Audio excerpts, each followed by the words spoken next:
First of all నేను gym కానీ strength training కానీ వాకింగ్ కానీ రన్నింగ్ కానీ ఒక ఎప్పుడు టచ్ కూడా చేయాల.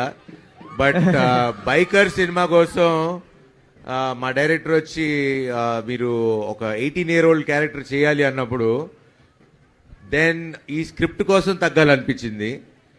And I started walking and then I started running. Now I can't do half marathon but ఒక 11 kilometers ఆకుండా అయితే పరిగెట్టగలను. Oh my God, that's crazy. And I've lost, I was 92. మీకు డిఫరెన్స్ సినిమాలో కూడా కనపడుతుంది. We took 6 months off. I was 92. Now I'm 70.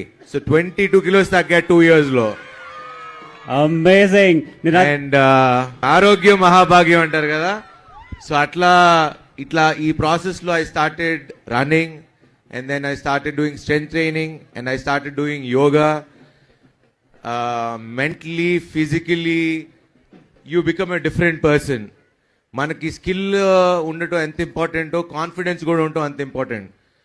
With your body మనం బాడీకి మనం ఒక టైం ఇచ్చి ఒక గంట, రోజుకు ఒక గంట, కరెక్ట్గా గంట నడిచినా పరిగెత్తినా, if you give that time to our body, the whole mind system కానీ మొత్తం యాటిట్యూడ్ కానీ మొత్తం మారిపోతుంది.